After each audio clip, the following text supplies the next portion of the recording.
This is the Ruckus and the Menace. Challenge accepted. No. Oh no! We suck again! I'm getting confused. What game are you calling? I'm calling both games! It is caught by Kelsey! Touchdown! Kansas City! There you go. There it is. There's a winner.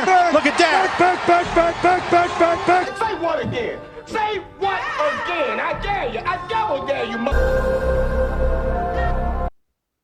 Dear Ruckus and the Menace fam, I overcorrected. Hashtag Spanish overcorrected.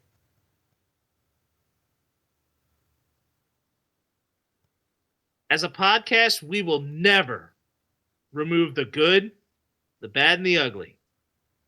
But we are mixing in new subject matters to change up Ruckus and the Menace alongside our sports forward approach that has already been established since 2022 when we started this thing. I made a mistake in guiding us toward a sports-heavy direction that was not in the best interest of content hunting, and also kind of just really what the approach of this show was. For that, I will apologize. Honestly, I just got bored. That was kind of like, I was like, let's bring it back to our roots. And I know that you overcorrected things, but I wouldn't put too much on yourself to be like, oh my god, that's on me. Like, we all make mistakes. I've made mistakes in this podcast before, so like, I get it. But when you're really wanting to say that it's on me, yes, it actually is on me. But you are listening to episode number 146? 148. 148 of the Ruckus and the Menace Sports Podcast. Now it's like we're so far behind on this that I'm even starting to count backwards. I'm Spence the Menace. And I am Ruckus, always causing a ruckus. Although this time it was me and messing my own self up, but overall this is episode number 148 of the Ruckus and the Menace podcast. This rebrand is more allowing us to diversify the assets, and we carry more than just a sports knowledge, although do not be surprised if you see some segments involving us flexing that muscle in the like future. video games, movies, shows, what normal people do besides just listening to people talk sports. I was also talking just a sport knowledge in like an actual segment on the pod. Correct. But besides that, we have a little more diversified assets and knowledge lanes, and we would love to eventually bring about some other things in the future. And I believe that even though a sports forward approach for us is what we are, we need to kind of stay that way and still have some things in the background still come out. And we wanted to have fun is the main objective of this show, and it always has been. It was just more of, we were trying to figure out new avenues that we could go between different areas. And yeah, like, having 148 episodes now of the same formula, sometimes that works, sometimes it doesn't. It just depends on how, like, the momentum is shifting on the sports world and just in general other things. And if time of year. Yeah. Time of year to be honest. That too. We went to an every other week because sometimes the content that we would really want to go to was running a little dry. And it's literally the Lion King in the nutshell when Scar decides he wants to be king after killing Mufasa. I'm sorry, but also not sorry at the same time. That movie's been out for so long. Where I was going with that, I was just talking like, you know how in summer where it's like, you have a bunch of dry stuff, and all of a sudden and all of a sudden we end up with a nice little content flow that's more like rainfall. Yep. But then all of a sudden we end up running into times where the ground is completely saturated and we're having to deal with a lot of grass cutting, which kind of has us miss some details. Are you pretty much explaining this like the birds and the bees right now when it comes to our content? Because I feel like that's what that is right now. Because explaining it more like more like summertime weather, whenever you're we're both homeowners. yes, We know how the concept of yard work is supposed to be. it sucks, but sometimes it's great because you get that adrenaline rush of, okay, I did something, and then I don't know. For the first year for me for homeowning, it was like okay, we're doing this, but I need to remember like when the mortgage comes, and then what other bills come, and then also how to manage that, and then also manage my life and some other stuff. But yeah, now it feels more like I own my own home. Like before, it was just like, oh, I just have a cool little place to stay and sleep. Because I didn't think of it as like a prize. I thought of it more as, oh shit, like I have to pay $1,000 every month, and I gotta make sure I keep my job and this and everything else. So yeah, that's kind of how I felt the first year. But right. Anyway, let's keep going. Yep, let's go ahead and move on to our transaction log. This is our log of kind of some quick takes that we're going to have. Like, we really don't necessarily need to talk too heavily on them, but if we have a small little sentence or two kind of take to this, we can kind of speak on it. Yes, sir. Dominican Stu, the quarterback hunter, officially retires. Professional football. Did he even play last year? I don't think he really did. I don't think he did, but I believe he does have a Super Bowl championship and a suspension for stomping the crap out of a Green Bay Packers lineman. But you could sue him later for it. Anyways. No. Dallas Mavericks forward Cooper Flagg plays 2 games of Summer League ball. Then the Mavericks decide to shut him down after a 31-point performance in his second and final appearance. That's a red flag. I'm done. Go ahead. Sorry. Thank you for the interruption. Cooper Flagg was super frustrated with a 10-point performance. He comes out with a 31-point performance in his second game, just for the Mavericks to say, you don't need to do some summer league anymore. We'll get you into training camp and do all that. I didn't even see the game that they advertised for Flagg versus Bronny. Yeah, I didn't see that one. The Mavericks won it. But Bronny only had 8 and Flagg only had 10. So are we really necessarily seeing them both go off? No. But I think this was a little more of Cooper Flagg trying to get a little bit more adjusted to the pace of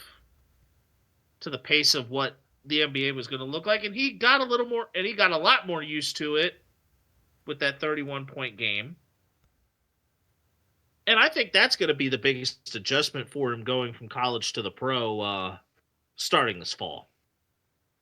Yep. Ruckus, I'll let you go ahead and take the next one here, as this is one of yours.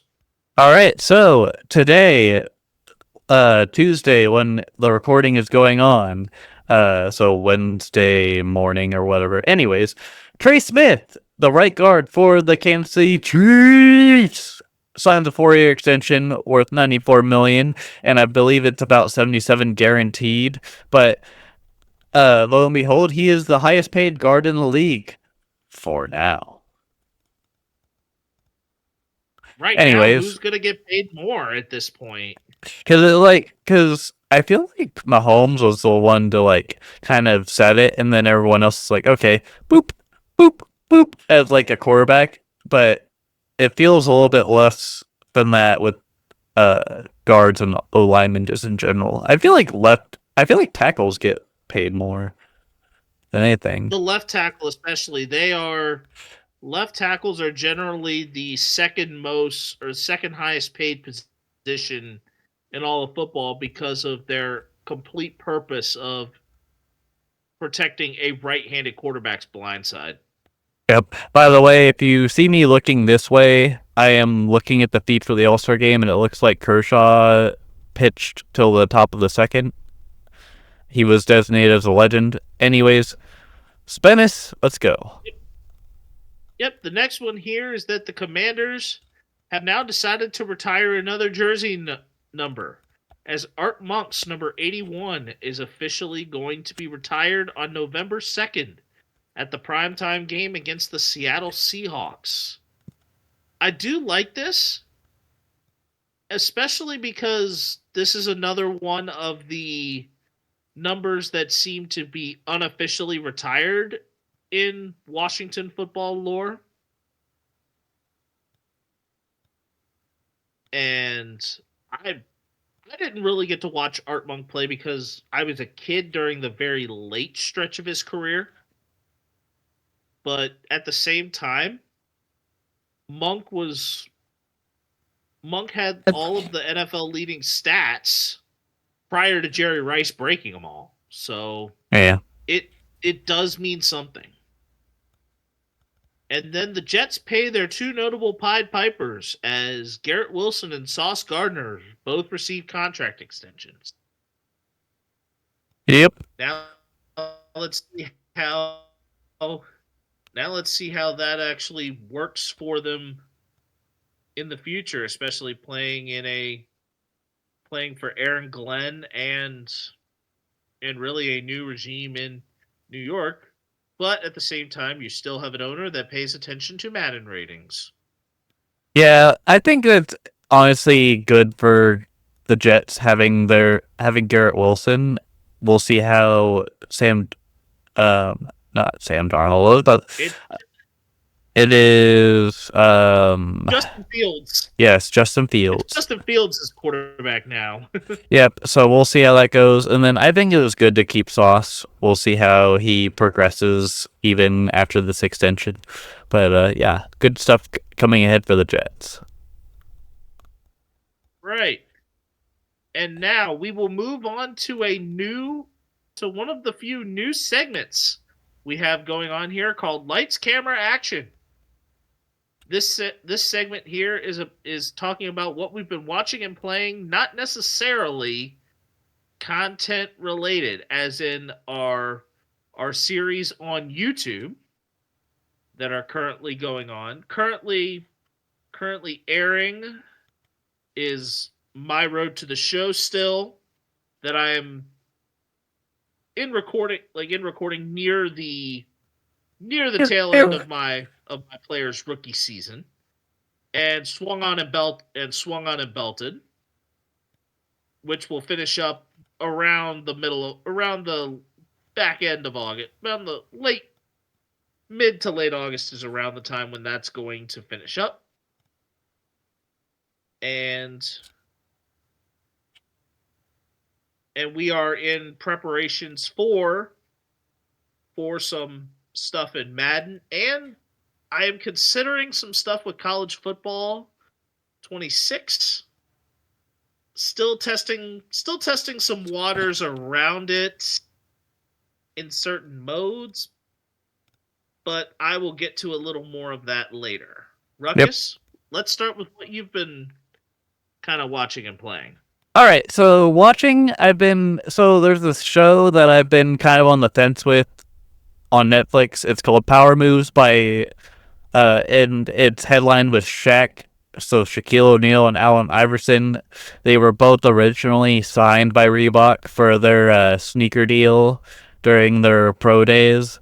Very good show. It's like Entourage if it was like, because the main premise is, okay, they buy the company, and I believe AI is the president of Reebok, Allen Iverson, not artificial intelligence.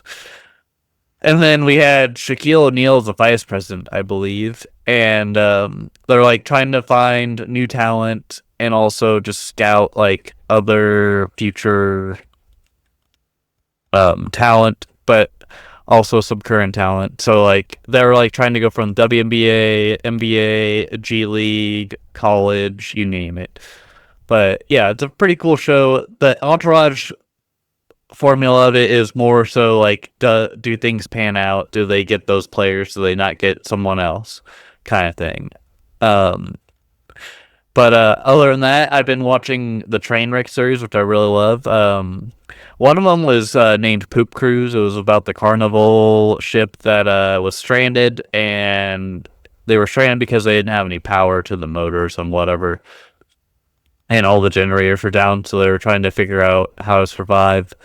That's the premise of that one. And then Woodstock 99 is probably one of my favorite train wrecks because they talk about the origin of Woodstock, where it was more about a peace and love movement back in the day. And then they tried to revive it like 30 years later in Woodstock 99. And they decided it was a great idea to have a former military base where there's asphalt everywhere and it's hot during the summer. They decided it was a great idea to make an event that featured hit artists from the 90s like Limp Bizkit, Red Hot Chili Peppers was one, Korn was another one, but yeah, Woodstock 99, they cheaped out on it, but that's all I'm going to say about Trainwreck as far as Woodstock 99. And then my last one that I like to watch is Manhunt, the search for Osama bin Laden. I thought that was a very interesting little thing of how they like get the blueprints and like the thinking and brainstorming around who did this portion of the attacks for terrorism and this and that. I thought it was cool. As far as playing, when I do get to play, or when I decide to play video games, it's mainly MLB The Show, whenever I'm like decompressing, but something that isn't related to our content, Payday 3, I've been playing a lot of that with my best friend that lives in Japan currently, but also some other friends whenever we get time. I also have been getting back into Call of Duty Zombies, especially custom zombies. On Black Ops 3, there is a mod tool thing so that you can make your own like maps and stuff.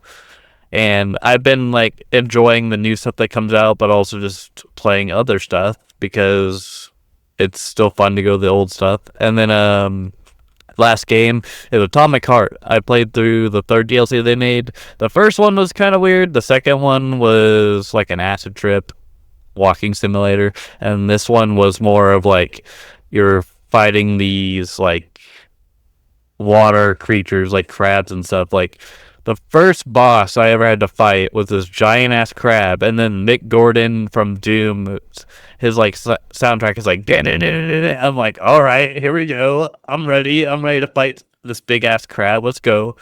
And the rest is history. Spennis, what about you? All right, so my watching tier, it is split into two branches. I have the watching on my own, and then there are stuff that the missus and I watch together. The first is Forged in Fire for myself, which basically, if you consider the concept, it's Chopped for bladesmiths. They come up with different challenges involving steel every episode, and then you narrow it down to two based on like signature knives. But then whenever you get down to final two, they have to recreate an iconic bladed edged weapon from history. And then Storage Wars, which is simple concept of, You found some auction. random rare shit in a fucking storage unit. Yep. Oh, you found the secret stash.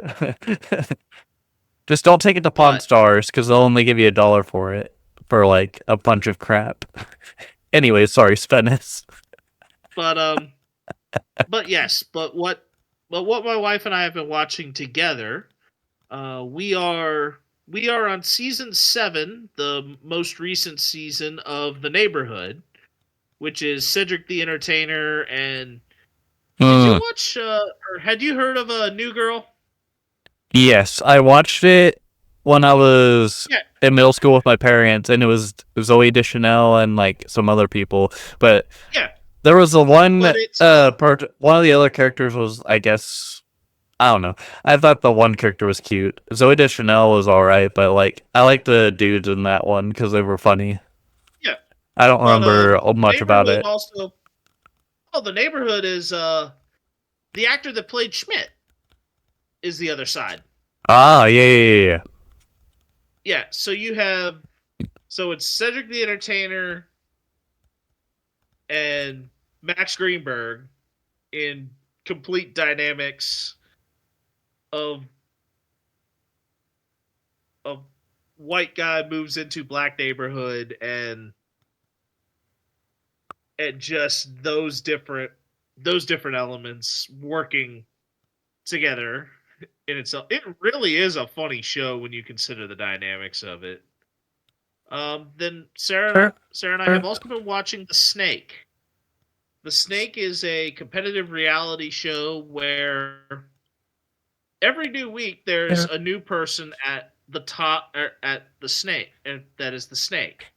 But all of these players have some sort of manipulation tactics. They've ranged from ex-cons to NFL cheerleaders to all sorts of different walks of life, and they're trying to be the last one standing. But if the person's the snake, they will start working their way down, selecting a player until they're down to 2, where they then will choose who goes home.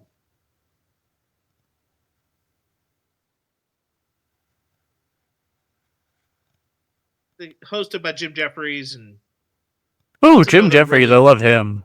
He's a pretty good yeah, comedian. he's the host of that one. I And used to then listen to sorry, go ahead. I'm sorry. and then our cooking show we're currently going through right now is Cutthroat Kitchen Knives Out, the reboot of Cutthroat, or the remake of Cutthroat Kitchen, which instead of Alton Brown hosting, it is now Chef Shenanigans. And the concept is, they have a budget. They start out, everyone's sabotaged, and then they pay for advantages, and then the script gets flipped where the second round they get to put the 3 remaining chefs get to put sabotages on each other. And most of them all kind of remain in the same concept. And the one who wins, the person who wins the first round gets $1,000 bonus for the final round, and whoever wins the second round gets the money that they have remaining. Mm. But this is not just about TV series. The missus, my wife and I also went out and watched F1, the new movie from Joseph Kosinski, who, if you watch Top Gun Maverick, is the director for F1, for Formula One, and it's a Brad Pitt movie, and it really is impressive. Like, it was a story well told. Top Gun Maverick was better, but granted, that also was 2 different IPs. Yeah. Like, you had something that was very, very extremely well established that everybody wanted to see come back. And this is kind of the first one under that really newer IP concept, the newer intellectual property, graded based on F1, Formula One, which is a real thing, a real sport. But all the acting was solid for it. Mm-hmm. Brad Pitt was especially good. Better be. I don't know if it'll necessarily be a nominator, but even even as far as the soundtrack, Chris Stapleton actually had a new song for it. Yay! And you know how I am about Stapleton. Dude, we both know how we are about Stapleton. That's our guy. Yeah, Chris Stapleton is one where it takes if you've got good taste in music, especially country music, you're generally listening to Stapleton. To Chris Stapleton. I know you, but you know me. You should probably leave. I don't remember the lyrics for that, but I remember that song. That was a good song. That and Tennessee Whiskey. Which actually, if you didn't know that, was actually a cover. That actually was a cover. Cover for... He's not the original artist that did Tennessee Oh. Well. It actually was, it was George Jones that originally did it. Maybe I'll listen to that at some point. I didn't realize that. It's much older. It's much older. But as far as what I've been playing, the major thing that I finished around 4th of July weekend was I finished Clair Obscur Expedition 33. You will find that this game is a chef's kiss. It is...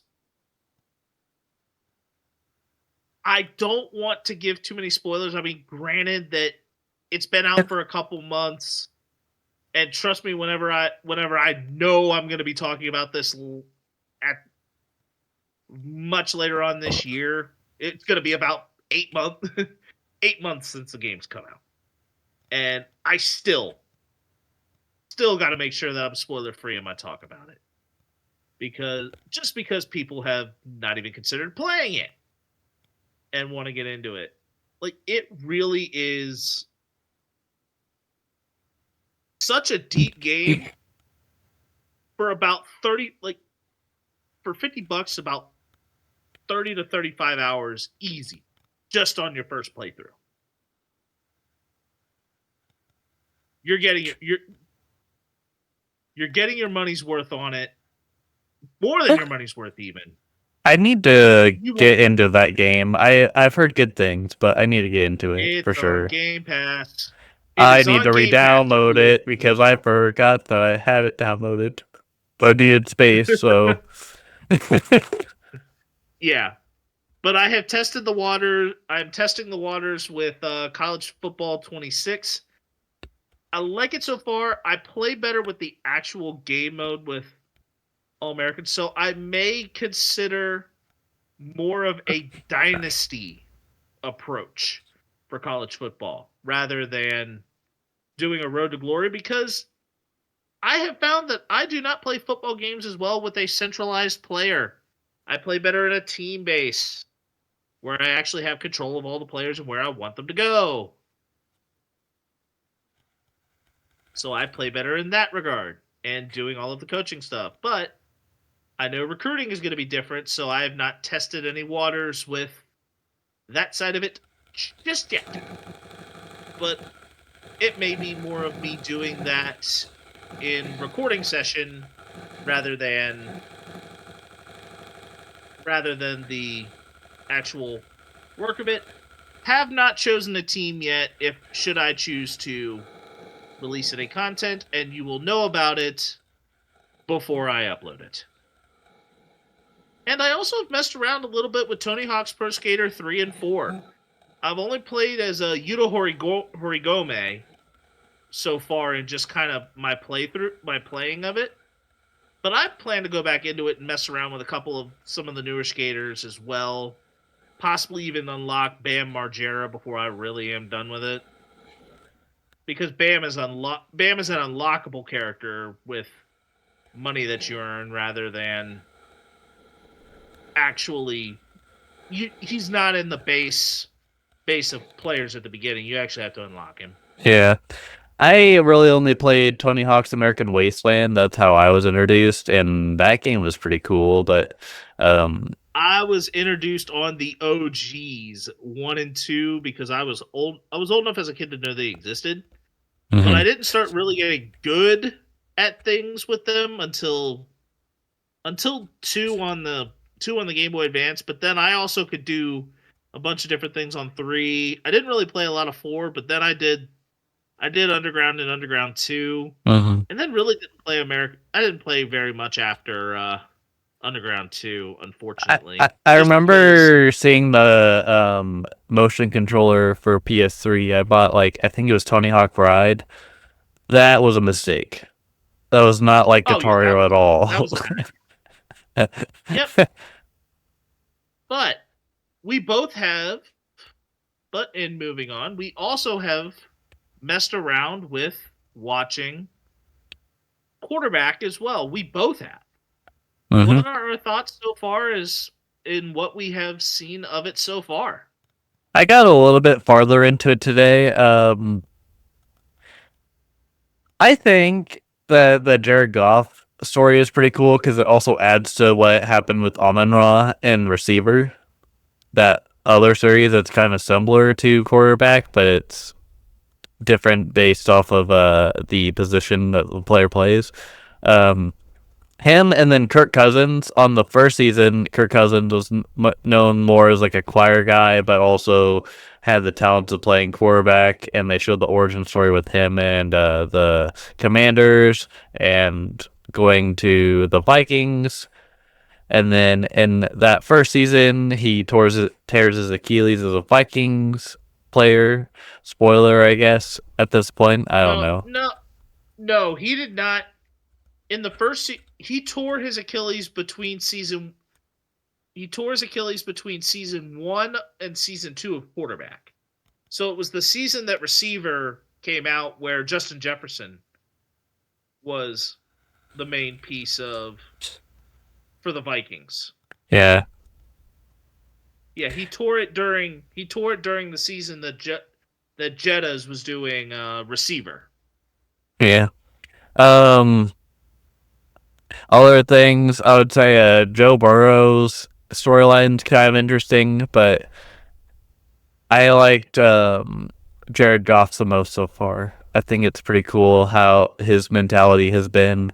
Because, you could go from a team like the Rams and your first year you go to the Super Bowl and then you lose. And then a couple years later you kind of struggle a little bit with the Rams. And then go to another team. Sometimes it feels like a death sentence, sometimes it isn't. I will say this. The Kirk Cousins line was set perfectly by moving Jettas to receiver and then going to Kirk Cousins for Atlanta. That was actually a very good. I think that was a very good approach to go back to Kirk Cousins for season 2 of quarterback. Yes. The Jared Goff side, that was an excellent pickup where you left off with Amon-Ra. With Amon-Ra from receiver. Mm. Then you have, but then for me, it's like you really don't have. I don't think you have a whole lot of context on Burrow because they initially started with Mahomes in the first one, and then they pick up a new superstar with Burrow. So it was nice, kind of really learning a lot more of Burrow's end.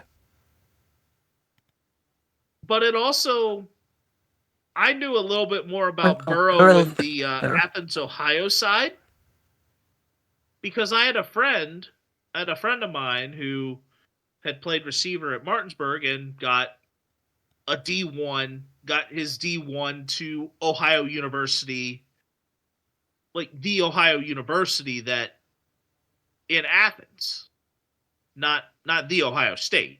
Right. Ohio University in Athens, Ohio, where Burrow's father used to be the coach.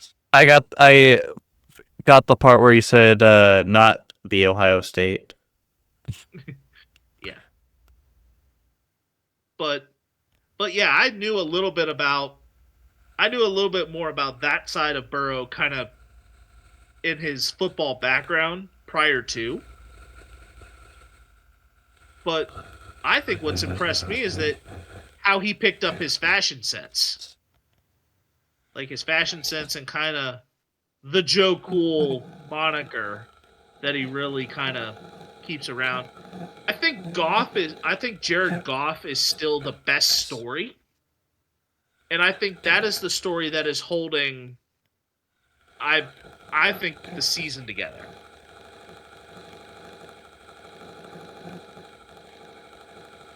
And I am only on episode 3, and I think the Jared Goff stuff is definitely the most convincing out of the Yes. And I love how he during the 18 for 18 game that he had, like MCDC, they go through the whole forgetting the game ball for him and how Jared Goff just took it like a champ. It was funny because at the during the press release, whenever they actually talked to the press, he was like, "Man, now I feel like an idiot for not giving." He was like, "Man, that was stupid, but I know he's really good." And I think the other fun part is that actually about the deal, the deal to send Goff to Detroit.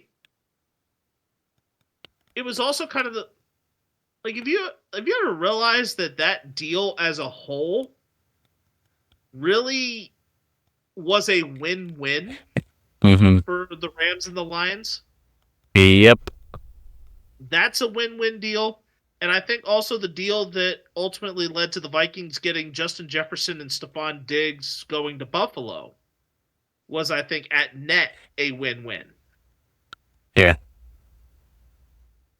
So this sometimes has shown that deals, that sometimes trades become win-wins when MCDC basically has looked at Goff right away and said, "Yeah, you're the guy.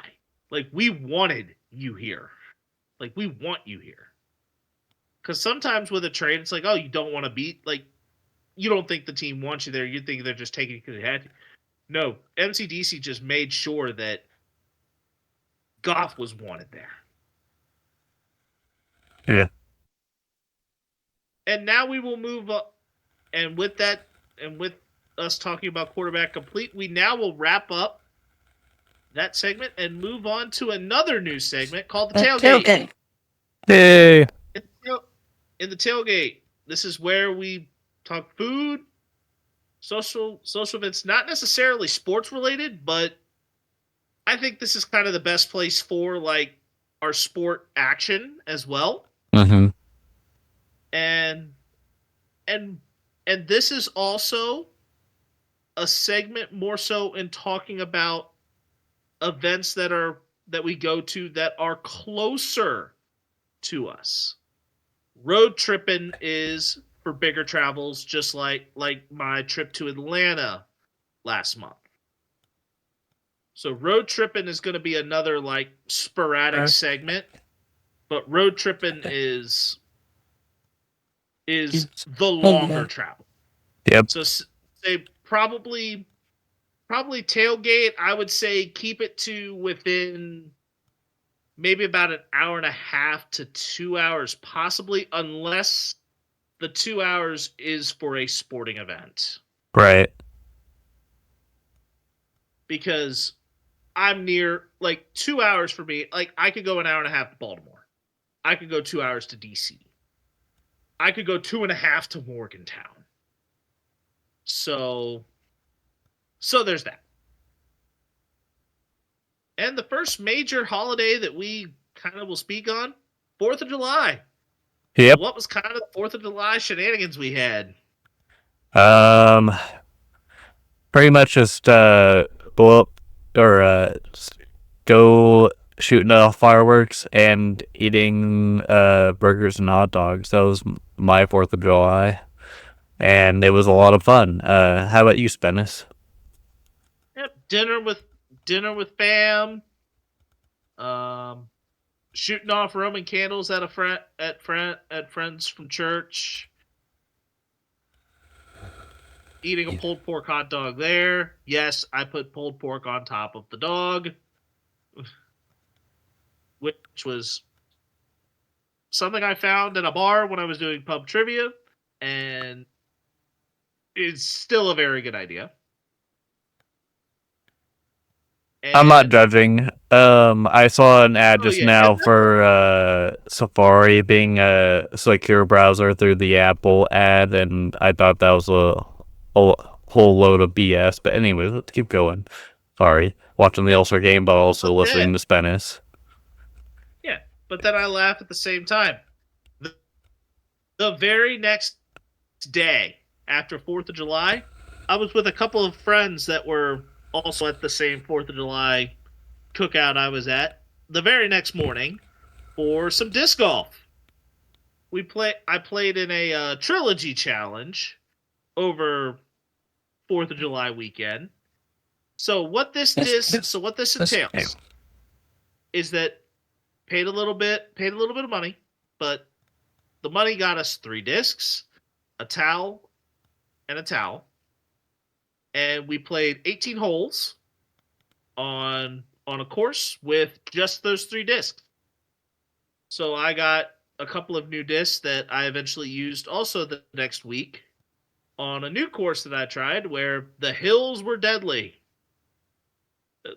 And I'm not saying deadly as in like I'm dead, but it was like at the end of 18 holes, my legs were shot. But I still was kind of shooting consistently on unfamiliar discs and unfamiliar course. I love the course that I played out on the for the tournament more because it wasn't as hilly. Yeah, you gotta hate when that happens, like having to walk it up. Yeah. The down part is fun, but walking up, hell no. Oh yeah.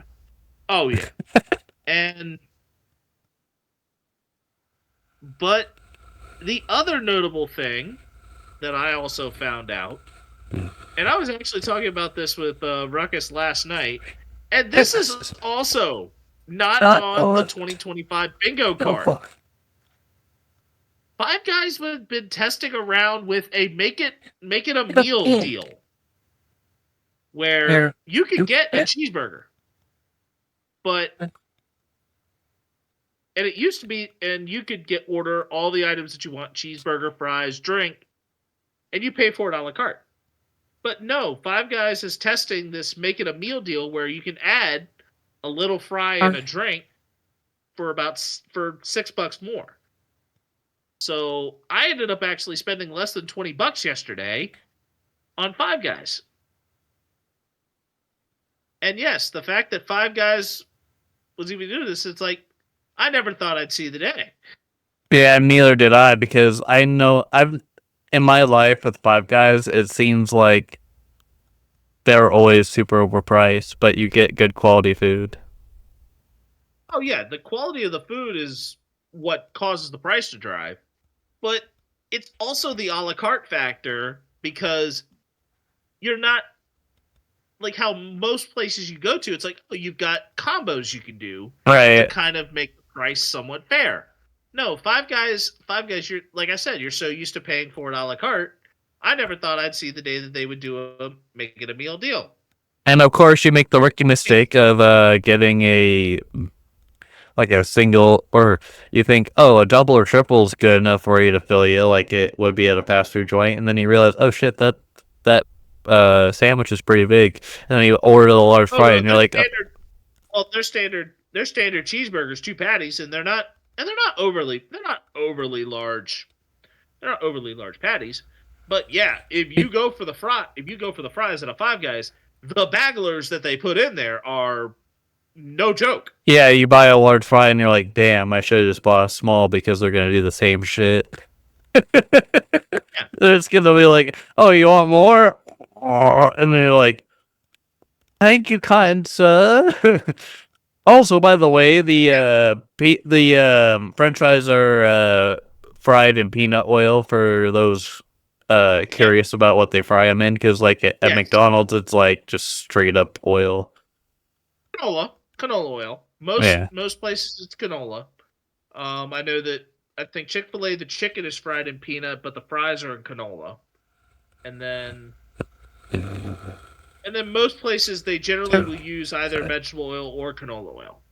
But now that we've talked about Five Guys and of course the fries, we kind of now will wrap this up with a mutual point of the French And fry probably make our viewers hungry in the morning because that's when it debuts. So you're welcome. And also, sorry, not sorry. French fries are Yes. amazing, and we're This connoisseurs. Is why this is why the tailgate. This is why the tailgate exists. We're foodies in our own right.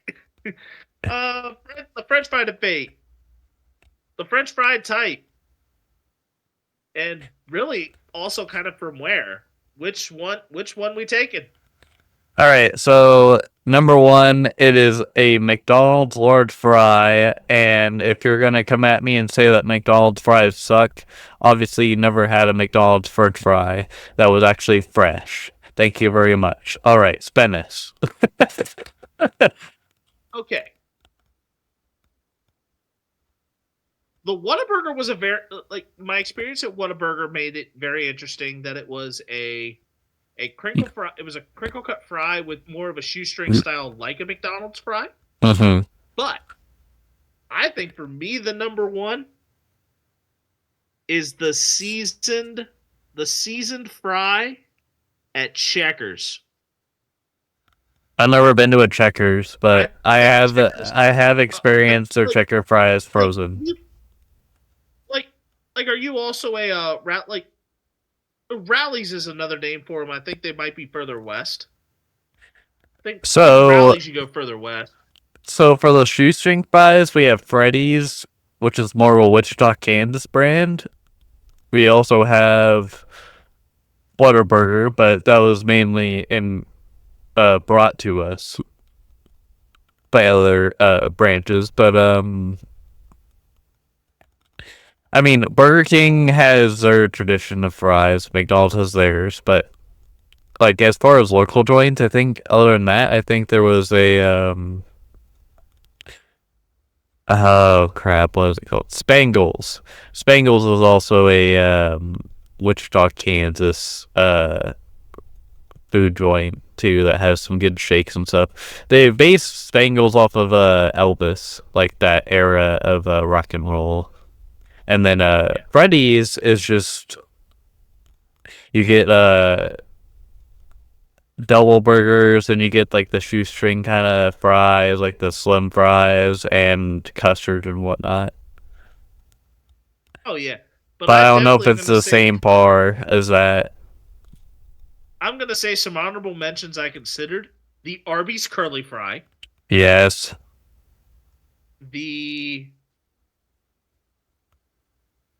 I'm gonna say the steak fry. I think there's a few places that do like steak fries as well. I think Red Robin's one that does those.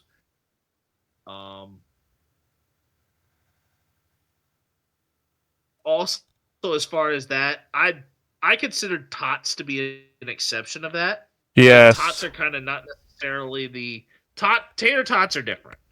If you want a life hack, go to a Walmart and buy the shredded taters and get 2 of the 2-pound bags, and you'll thank me later because they're stupid cheap, but also freaking amazing. There's so much you can do with tater tots, and that's just scratching the surface.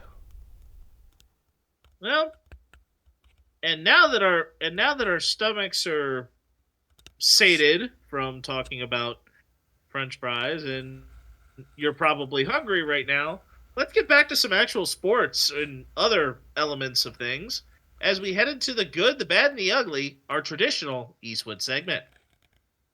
Are you ready, kids?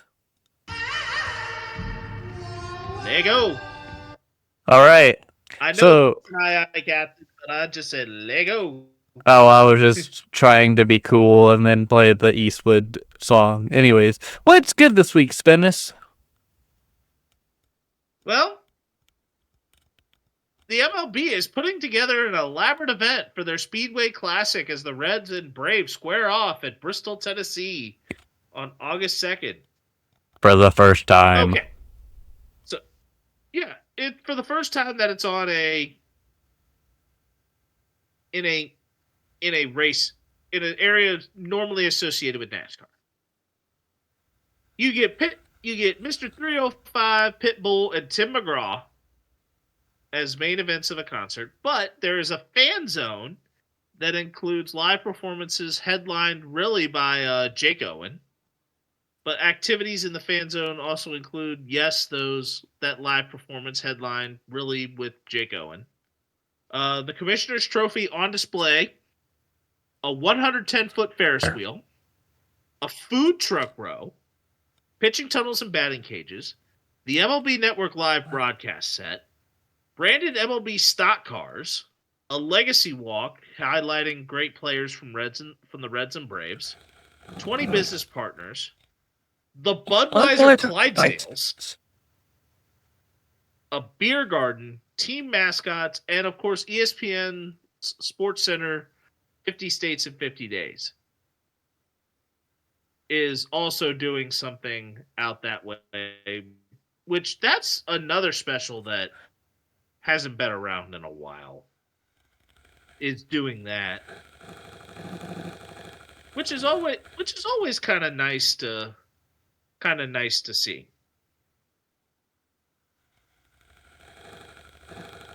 So I don't know if the game is going to be as quality.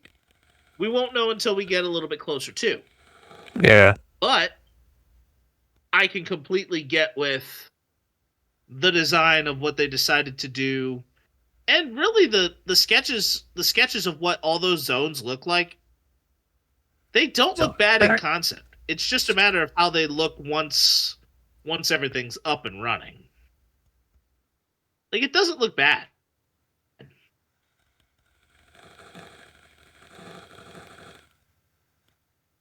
But all right. I'll let you kind of roll with what was the not so good this week, Ruckus. Teddy Bridgewater being suspended for paying for necessities of Miami Northwestern players. And I put in parentheses, give this man an NIL deal, because I feel like at that point it would be kind of negated and all this would be for nothing in a sense. Because, let's be honest, if Teddy Bridgewater wanted to help the players pay for stuff, he should be able to. No questions asked.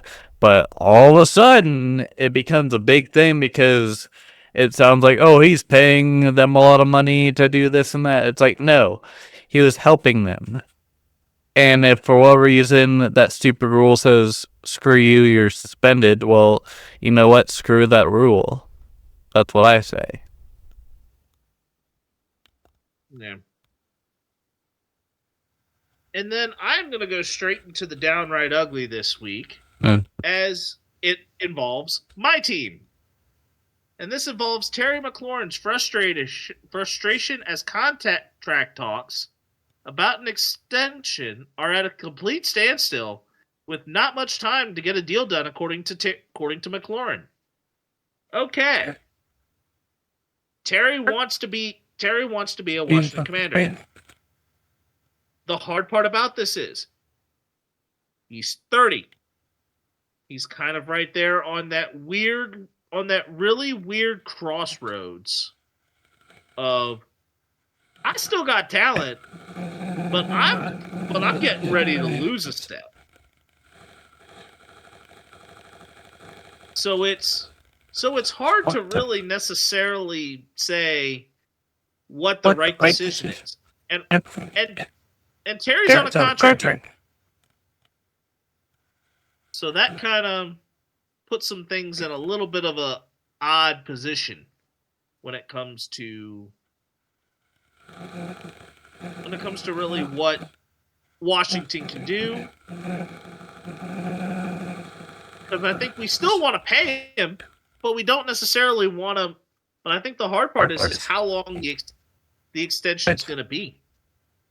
And this soon affecting potential training camp and all the other fines involved that come with him missing. Yeah, we would love to actually have him in our camp actually working with us, and then finding really a ground to get a contract done. But I think we also had to pay some extra Pied Pipers that it didn't necessarily end up in with Terry as the highest priority because of age and kind of different factors. Yep. We ready to move on to the next piece? Damn straight. All right. Power rankings. Yes. Now, in the past, we have done color commentary bits of a segment called Rank 'em. This now is actually getting some legs and becoming an actual segment, as Ruckus and I will get to rank a top 5 in whatever topic we choose. The category for this episode is, with our Madden runs coming up, our top 5 Super Bowl run candidates for this NFL season, in no particular order. Ruckus, take it away. All right, so my considerations for the power ranking, or not considerations, just power rankings in general. Number 1, I had the Falcons because Michael Penix and the young talent with him. Number 2, I had the Raiders because Geno and the defense is pretty strong, and there's a few other guys like Jacoby Myers and Brock Bowers and the newly acquired Austin Janty from the draft. And then number 3, I had the Cardinals because it would be interesting. Number 4, I had the Steelers because it'd be kind of funny to see how Aaron Rodgers lasted in a Super Bowl race. Number 5, I have the Colts because it would be kind of interesting. And then my considerations, we'll talk about later. Yep. All right, Spennis. All right. So, for me, number 5, I had the Las Vegas Raiders. The concept I had was thinking the title of Raiders of Lost Vegas, playing off of the Indiana Jones title, simply because, okay, we've got Geno Smith, Ashton Janty, Brock Bowers, Max Crosby, some top of the line Raiders, and really ever since they've gotten to Las Vegas, they really haven't won anything. The next one I had, ironically enough, was the New Orleans Saints. And the title here, really, not to bash Derek Carr, was kind of the title here would have been Recovering from a Car Crash, as Derek Carr retired during the season, and now Tyler Shuck is likely going to be the starting quarterback, or Spencer Rattler. It's mainly poorly planning by the Saints, to be honest. I basically am just saying recovering from a car crash, just simply because, it was an injury that took Derek Carr out. Yeah, the car's not in the shop anymore. It's more totaled.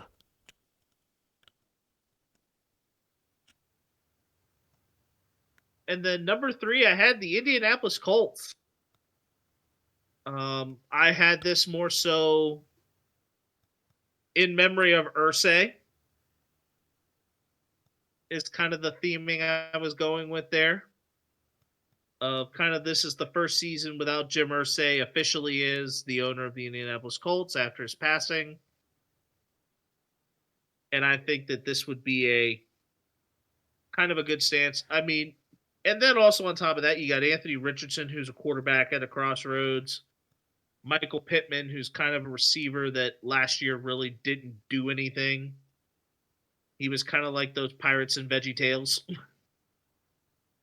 The ones that don't do anything. Mm-hmm. And then, of course, you have Jonathan Taylor. Number 2, I had the Atlanta Falcons. I mean, granted, yes, I was in Atlanta. Yes, there's intrigue. And I think that Atlanta has just kind of some good bones to work. They kind of have some really good bones to work with. I don't know if I necessarily have a good title for it yet, or even if I'm going to 100% consider it, especially because I think some of my options below it may be better. But it has some good bones that I would want to work with. And then number 1, another team that I had very interesting bones to work with in the concept of beyond Kyler's Call of Duty, I have the Arizona Cardinals. And yes, I would actually call it beyond Kyler's Call of Duty because of making fun of that. Yep. But honestly, I think the best one that I think a couple of my top ones, like this is no particular order, but the Cardinals really looks like one I would build. But here were some other ones we considered and may still consider. Ruckus. You ready for me? All right. Well, let's start with the one that we mutually considered, the Jets. What had you kind of consider the Jets? Mainly just seeing how Justin Fields would react with both Garrett Wilson and other offensive people, plus the defense with Sauce Gardner. Like, I didn't know how it was going to go, but that's kind of why I was like, yeah, I could have probably gone with the Jets. Considered the Jets just simply because, yeah, it's a very interesting set of bones. You got really Breece Hall at a crossroads, Garrett Wilson and Sauce Gardner just getting paid, Justin Fields. What kind of scheme of offense are you really wanting to do working around a quarterback who really is more of a runner than a passer, but can throw the ball as he has shown in the past in getting the ball to DJ Moore. But it's kind of seeing what you could do with that set of bones. And then we have a couple of individual considerations. Ruckus? So for me, I have the Broncos and the Vikings. The Broncos more so for the offense because of Bo Nix, and he also has still Cam Sutton, and he has it's not Cam, it's Cortland Sutton. Sorry, Cortland Sutton and Marvin Mims on offense. And then for the Vikings, it was mainly for J.J. McCarthy and Justin Jefferson, just seeing how they gel together. Other than that, that's about it.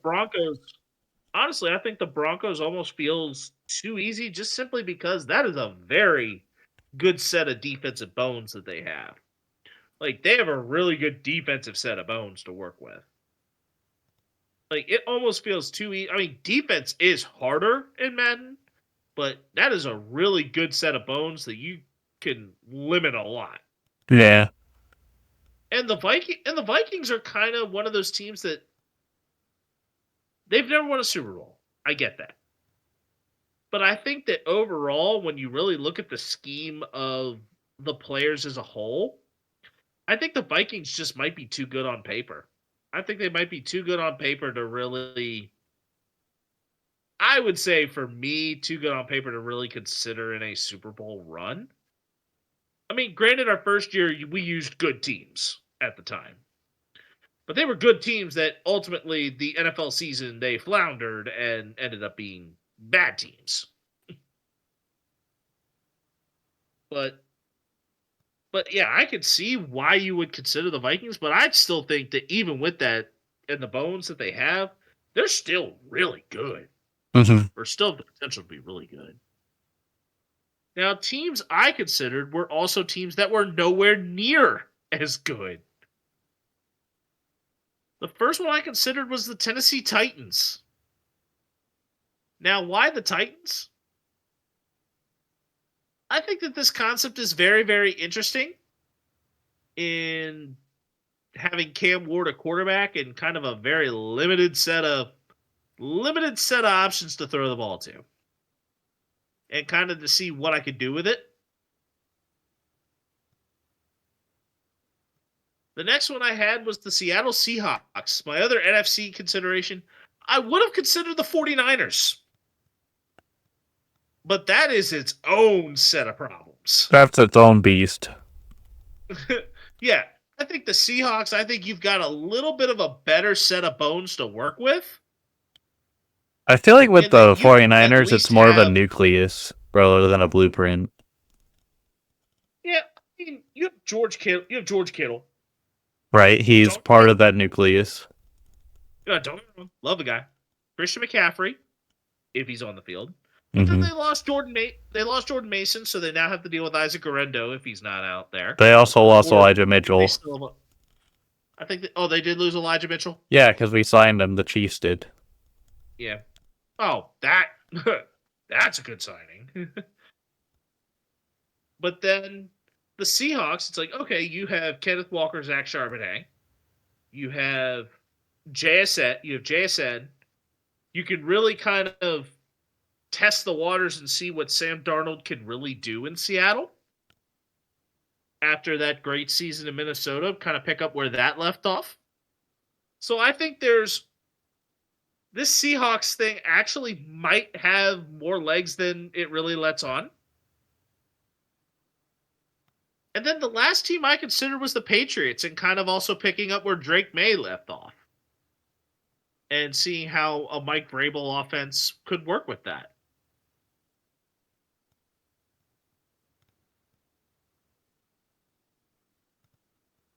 And with that said, we now will move on to the color commentary and our category and our color commentary of stonks.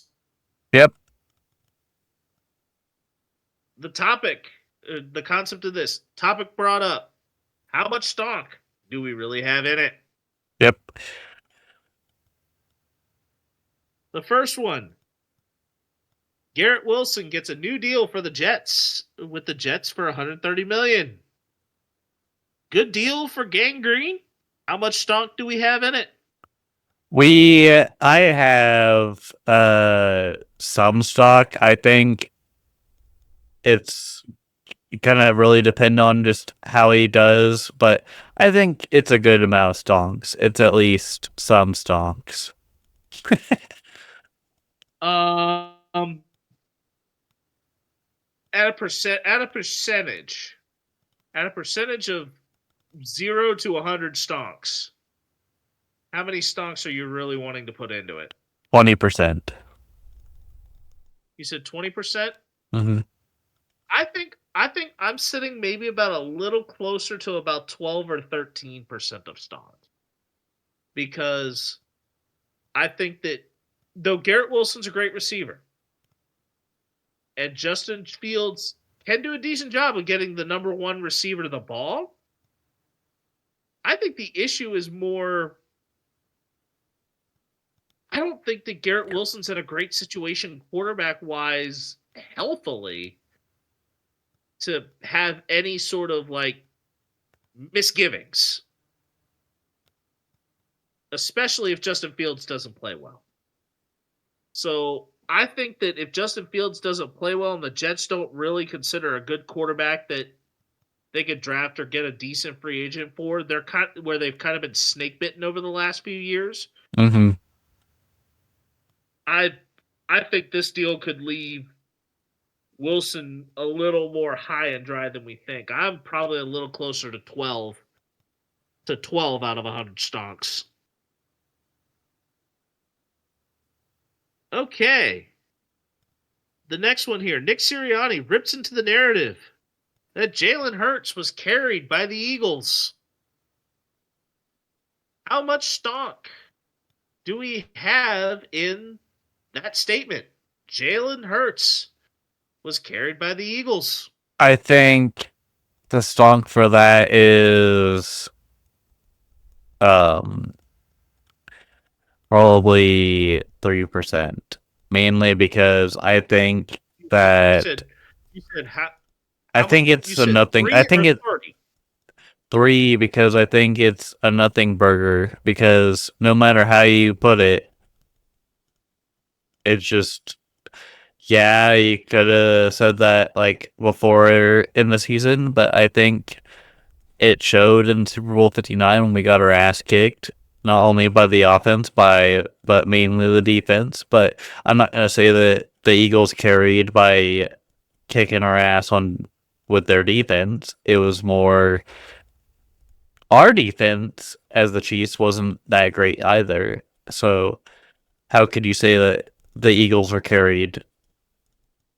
Um, Or that because Jalen Hurts carried by the yeah, like how could you say that? So that's why I say 3%. zero stocks. Zero stocks in this. And hear me out why I'm saying absolutely zero stonks. I almost even want to. If I really could, I would go negative stonks. I go. And here's why. I went 3% mainly because like you never know, but at the same time, like it's obviously nothing.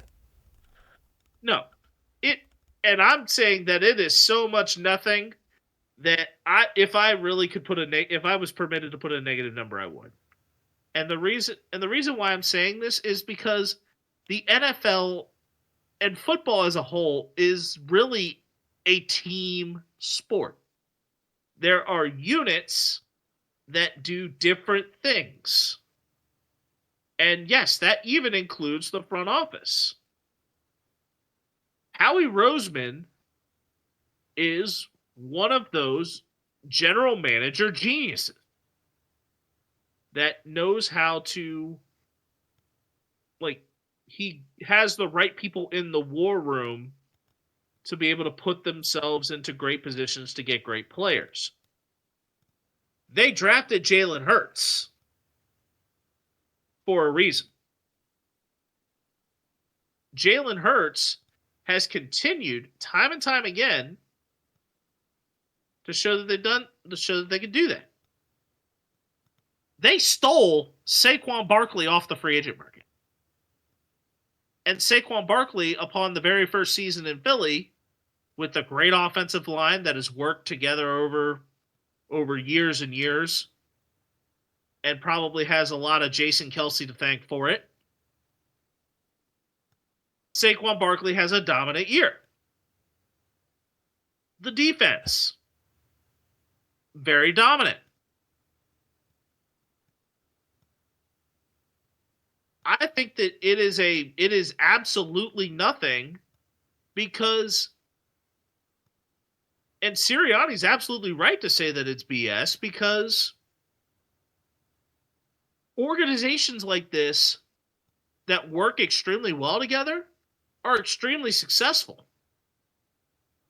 Does the product also have to translate out on the field? Yes. But normally if you've got great units working together, it will translate on the field, which it does in Philadelphia, which it did in Philadelphia last season. All right, let's keep rolling. The Oklahoma City Thunder extend their core group of players to longer-term maximum deals. How much stock do we have in the Thunder continuing to roll? And the thunder rolls, bam, bam, bam, and the thunder rolls at, I would say, about 70%. I think it just all depends on the luck, but also just the talent that flourishes at the right time. You gotta have a rabbit's foot. You gotta have a rabbit's foot a little bit in order to have some success.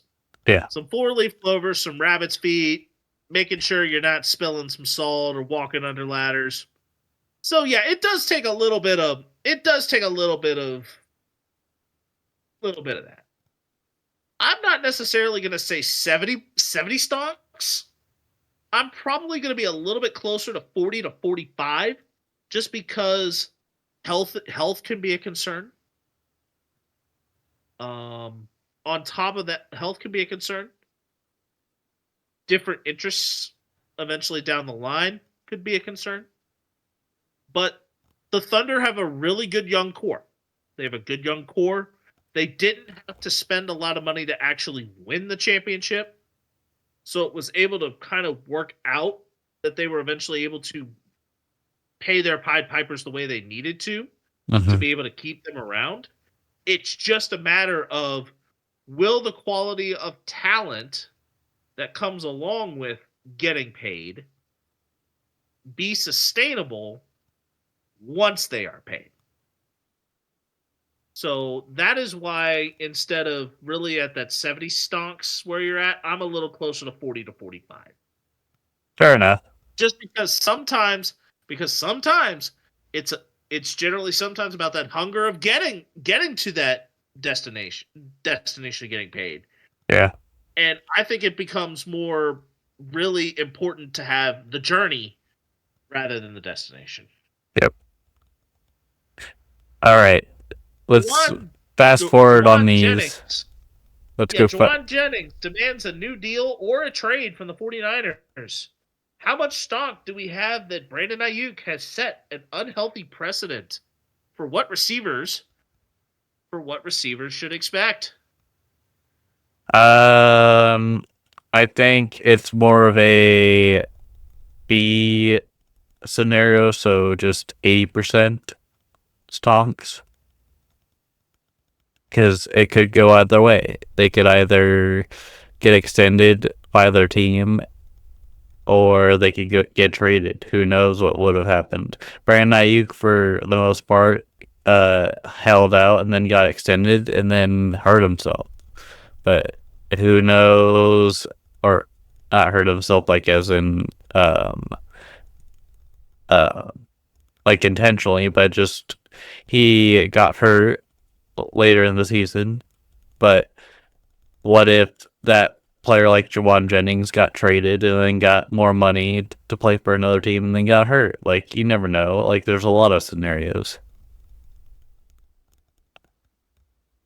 There's a lot of different scenarios, and it all depends on how a team handles it.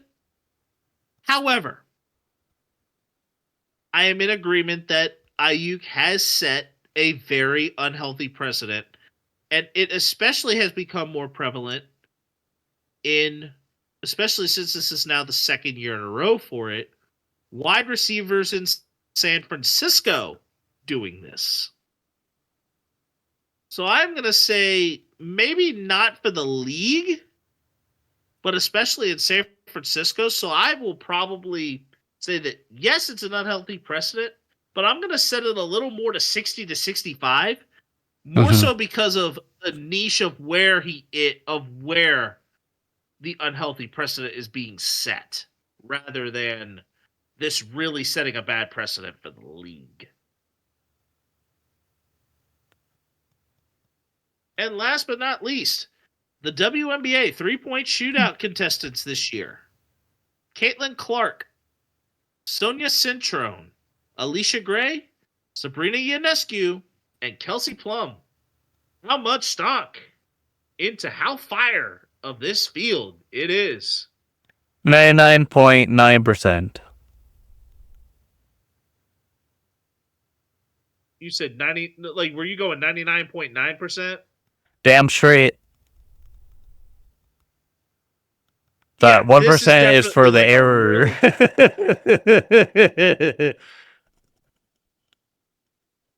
Oh yeah, I think this is a really good field.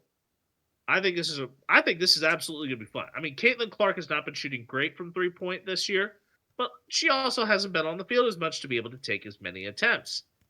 Ionescu has also been down over a stretch.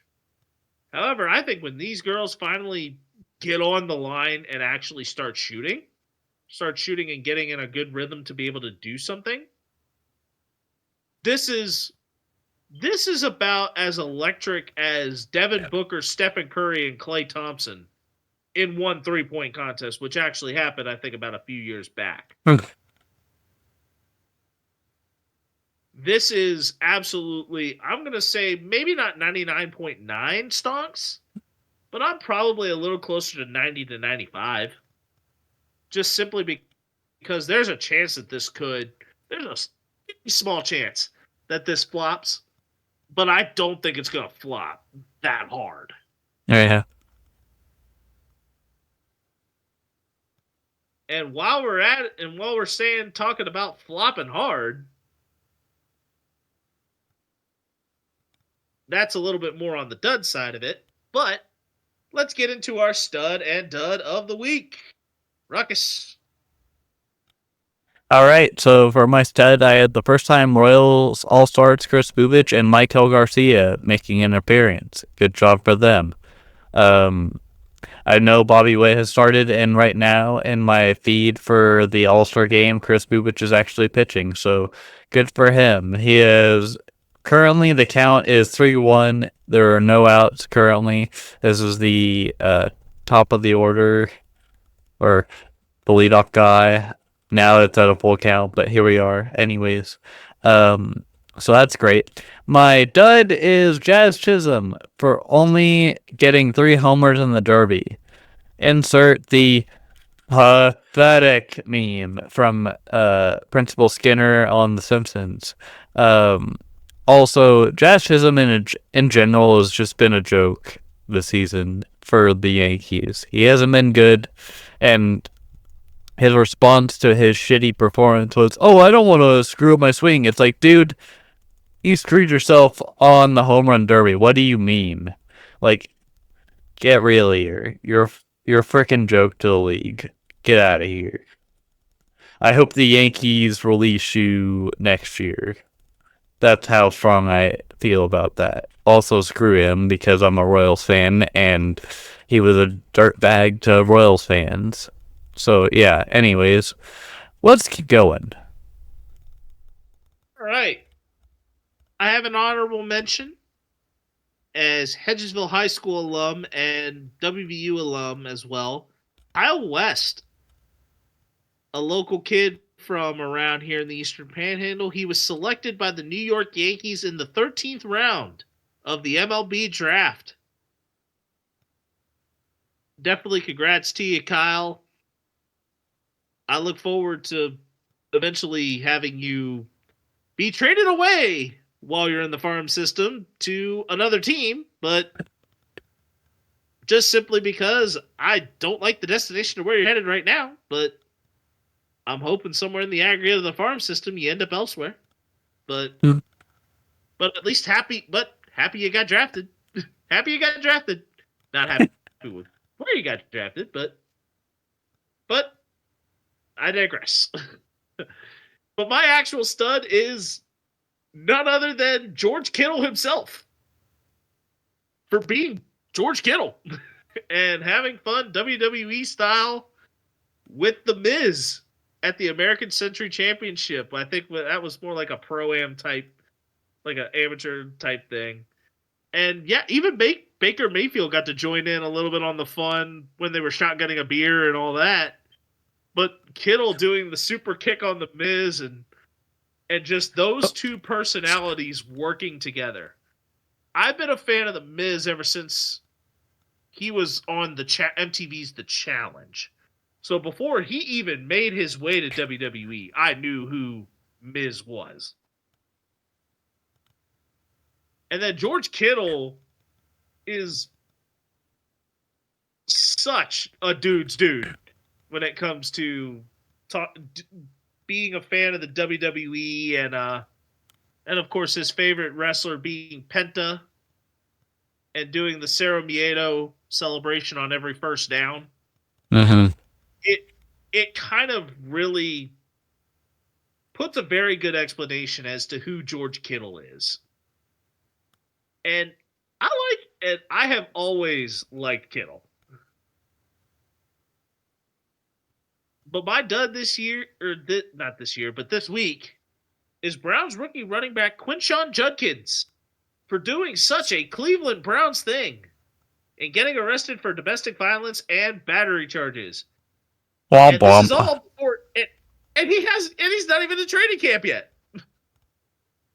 Not even in training camp yet, and doing the most Browns thing ever.